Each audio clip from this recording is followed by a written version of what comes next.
जय श्री कृष्ण।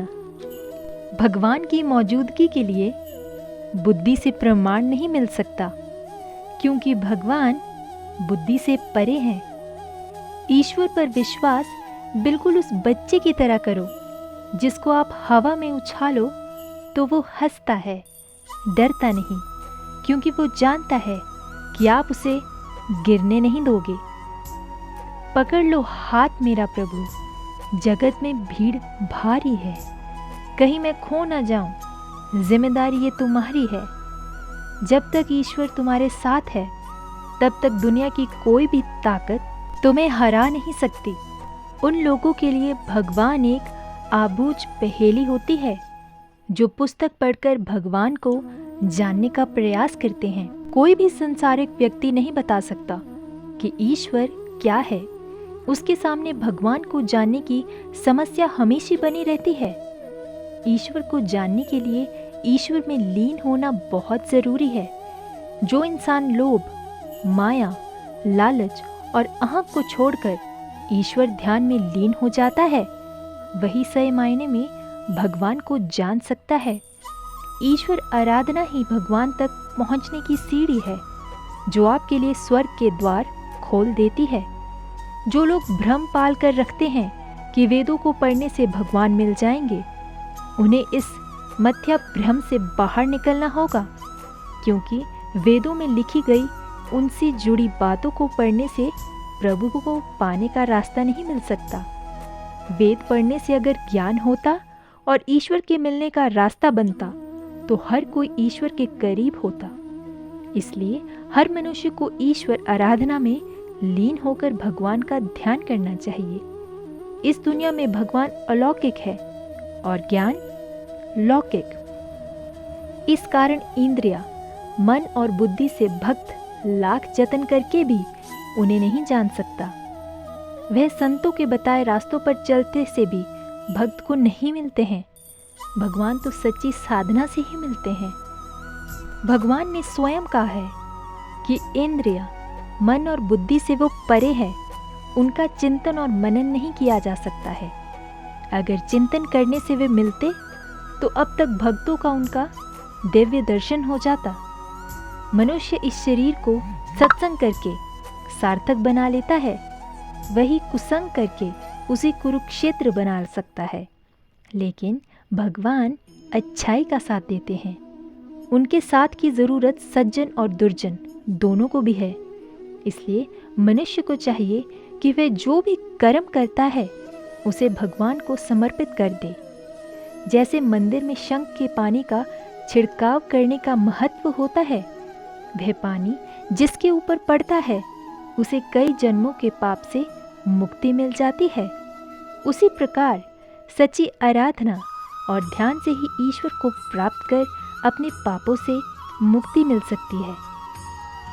भगवान हमेशा मन की सरलता से ही मिलते हैं। अगर हम सभी ने लाख धर्म कर्म, पूजा पाठ के कार्य किए लेकिन मन को सरल नहीं बना सके तो भगवान का दर्शन असंभव है। हम अक्सर इस बात पर संदेह करते हैं कि भगवान है भी या नहीं।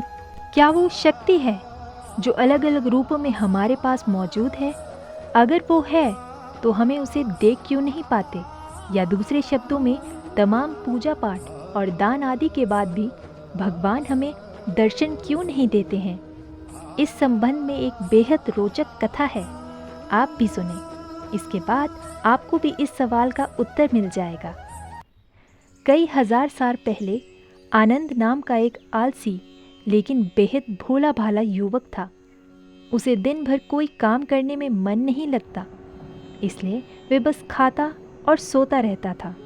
घर वालों ने बहुत समझाने की कोशिश की, लेकिन उसमें बदलाव नहीं आया। आखिरकार हार कर घर वालों ने उसे निकाल दिया और कुछ काम करने को कहा। आनंद घर से निकलकर इधर उधर भटकने लगा। ऐसे ही भटकते हुए वह एक आश्रम में पहुंच गया। आनंद ने देखा कि एक गुरुजी है। वहाँ उनके शिष्य कोई काम नहीं करते, बस मंदिर में पूजा करते हैं और समय समय पर भोजन करते हैं। आनंद ने सोचा, ये उसके लिए अच्छी जगह है। कोई काम धाम नहीं है, बस पूजा ही तो करनी है। इसके बाद उसने गुरुजी से बात की। उनसे आज्ञा लेकर वो आराम से रहने लगा। अभी कुछ ही दिन हुए थे और आनंद को काफ़ी मज़ा भी आ रहा था। इसी दौरान एकादशी आ गई। आनंद ने देखा कि रसोई में तो खाना तैयार ही नहीं हुआ है। उसने गुरुजी से पूछा तो उन्होंने बताया कि आश्रम के सभी एकादशी का उपवास है। ये सुन आनंद सोच में पड़ गया और उसने गुरुजी से कहा कि बिना खाए तो मैं मर जाऊंगा।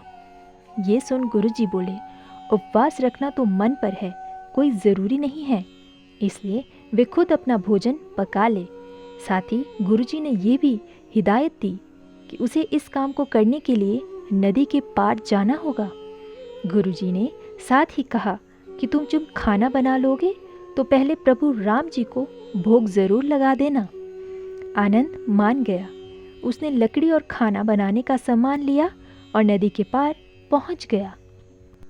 आनंद को खाना बनाना तो ठीक से नहीं आता था, फिर भी उसने जैसे तैसे खाना बना लिया।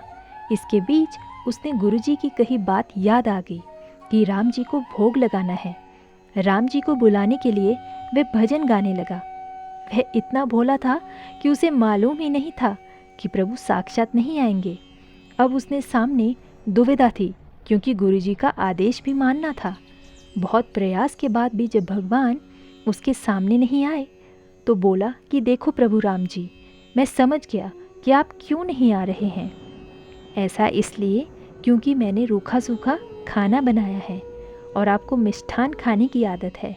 फिर उसने कहा कि एक बात और बता दूं भगवान, कि आज आश्रम में कुछ नहीं बना है, इसलिए खाना हो तो यही भोग लगा लो, नहीं तो भूखे रह जाओगे। श्री राम अपने भक्त की इस सरलता पर मुस्कुराए और माता सीता के साथ प्रकट हो गए। अब आनंद असमंजस में पड़ गया, क्योंकि गुरुजी ने तो राम जी की बात कही थी, लेकिन यहाँ तो सीता माता भी थी। आनंद बोला, प्रभु मैंने भोजन तो 2 लोगों का ही बनाया था, आप खा लो। राम जी और सीता जी को खिलाने के चक्कर में आनंद भूखा रह गया। बहरहाल दिन बीत गया और समय के साथ आनंद भी सब कुछ भूल गया। एक बार फिर एकादशी आई। उसने गुरुजी से कहा कि मैं इस बार अपना खाना नदी के पार बना लूँगा, लेकिन अनाज ज़्यादा लगेगा, क्योंकि वहाँ केवल श्री राम नहीं बल्कि 2 लोग आ जाते हैं। गुरुजी मुस्कुराए और सोचा कि लगता है कि उसे ज़्यादा ही भूख लगी होगी, इसलिए बहाने बना रहा है। गुरुजी ने ज़्यादा अन्न से ले जाने से अनुमति दी। आनंद गया और इस बार उसने 3 लोगों के लिए खाना बनाया। इस बार जब उसने भगवान श्री राम को बुलाया तो माता लक्ष्मी सहित लक्ष्मण जी भी आ गए। आनंद एक बार फिर दुविधा में पड़ गया। आनंद ने फिर तीनों का खाना खिलाया और खुद भूखा रह गया। इस तरह अनजाने में उसको भी दूसरी एकादशी का उपवास ही हो गया था। अगली एकादशी आने पर उसने गुरुजी से पूछा कि यह आपके प्रभु राम अकेले क्यों नहीं आते? हर बार कितने सारे लोगों को लेके आते हैं। इस बार आप मुझे अनाज थोड़ा और ज़्यादा देना। गुरुजी को आनंद की बात सुनकर लगा कि यह इस बार झूठ तो नहीं बोल रहा और बाहर जाकर अनाज बेचता तो नहीं। इसलिए उन्होंने सोचा कि इस बार आनंद को छुप कर देखूंगा कि आखिर वह करता क्या है। आनंद जब इस बार नदी के पार पहुंचा तो उसने सोचा कि अब की बार पहले खाना नहीं बनाऊंगा, क्या पता फिर ज़्यादा लोग आ जाए। आनंद ने सोचा कि पहले प्रभु को बुला लूँगा और फिर खाना बनाऊंगा। आनंद ने अपने भोलेपन के साथ प्रभु को फिर याद किया तो इस बार श्री राम अपने दरबार के साथ प्रकट हो गए। भगवान प्रकट होते ही बोले, ये क्या आनंद, इस बार प्रसाद तो तैयार ही नहीं किया। आनंद ठहरा, भोला भाला, उसने तपाक से जवाब दे दिया। मैंने सोचा पता नहीं कितने लोग आएंगे, तो पहले बनाने का क्या फ़ायदा। ऐसा करो आप खुद ही बना लो और मुझे भी खिला दो। शिष्य का सरल स्वभाव देखकर श्री राम मुस्कुराए और सोचने लगे कि भक्त की इच्छा है तो पूरी तो करनी ही पड़ेगी।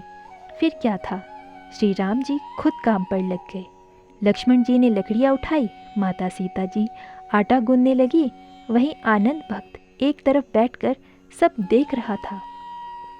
इधर गुरुजी ने देखा कि आनंद तो खाना बना ही नहीं रहा है, बस चुपचाप बैठा है। वो आनंद के पास पहुंच गए और खाना नहीं बनाने का कारण पूछ लिया। आनंद बोला, बन तो रहा है गुरुजी, आप ही देखिए कितने लोग प्रभु के साथ आए हैं, अब वे खुद ही खाना बना रहे हैं। गुरुजी का ऐसा कुछ दिखाई नहीं दे रहा था, तो उन्होंने कहा कि मुझे तो अनजान और तुम्हारे सिवा कोई और दिखाई ही नहीं दे रहा यहाँ पर। यह सुनकर आनंद ने भगवान श्री राम से बोले, प्रभु आप मेरे हर बार इतनी मेहनत करवाते हैं, मुझे भूखा रखते हैं और अब गुरुजी को दिख भी नहीं रहे हो। ये सुन प्रभु बोले, मैं उन्हें नहीं देख सकता। इस पर शिष्य बोले कि वे तो मेरे गुरुजी हैं, बड़े पंडित हैं, ज्ञानी हैं, विद्वान भी हैं, उन्हें तो बहुत कुछ आता है, उनको क्यों नहीं दिखते आप। प्रभु बोले, माना कि तुम्हारे गुरुजी को सब आता है, पर वे तुम्हारी तरह सरल नहीं हैं, इसलिए उनको नहीं दिख सकता। आनंद ने गुरुजी से कहा, गुरुजी प्रभु कह रहे हैं कि आप सरल नहीं हैं, इसलिए आपको नहीं दिखेंगे। गुरुजी बात समझ गए और रोने लगे और कहने लगे, मैंने सब कुछ हासिल किया अपनी ज़िंदगी में, लेकिन सरलता नहीं पा सका, जबकि हम सभी जानते हैं कि प्रभु तो मन की सरलता से ही मिलते हैं। ये सुन भगवान राम प्रकट हुए और गुरुजी को भी दर्शन दिए और उन्होंने कहा, ना मंदिर में छुपा हूँ, ना मस्जिद में छुपा हूँ, जिसने दिल से इंसानियत है उसके दिल में छुपा हूँ। भगवान की प्राप्ति पूजा हवन से नहीं, बल्कि विनम्रता, दया भाव और लोगों के प्रति करुणा से होती है।